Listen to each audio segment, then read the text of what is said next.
रक्षाबंधन आते ही घर के किसी कोने से एक पुरानी सी हंसी सुनाई देने लगती है। वो बचपन की हंसी, जब भाई बहन बिना किसी वजह के लड़ते थे, एक दूसरे की शिकायत करते थे और कुछ ही देर बाद फिर साथ बैठकर खाना खाने लगते थे।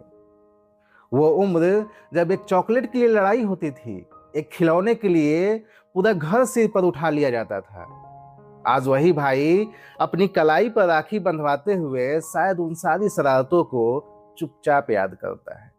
और बहन राखी बांधते हुए सिर्फ एक धागा नहीं बांधती, वो बचपन का एक हिस्सा भाई के कलाई पर छोड़ जाती है। रिश्ते शायद ऐसे ही बड़े होते हैं। बचपन झगड़ों में निकल जाता है, जवानी जिम्मेदारियों में और उम्र यादों में। लेकिन कुछ रिश्ते वक्त के साथ बड़े नहीं होते, वो वक्त के साथ और गहरे हो जाते हैं। बहन की राखी हर बार एक बात कह जाती है, दूरियां कितनी भी हो तुम मेरे अपने हो। कभी भाई किसी दूसरे शहर में होता है, कभी बहन किसी दूसरे शहर में, कभी जिंदगी दोनों को बहुत दूर ले जाती है।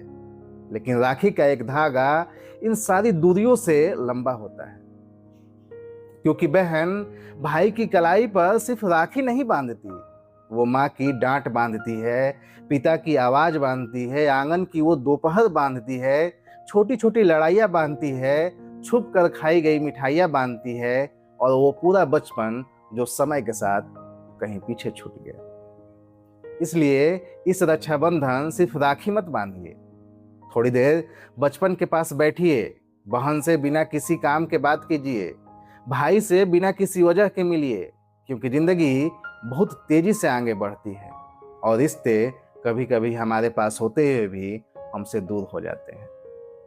याद रखिए, राखी का धागा कलाई पर बंधता है, लेकिन उसका रिश्ता सीधे दिलों से बंधा होता है।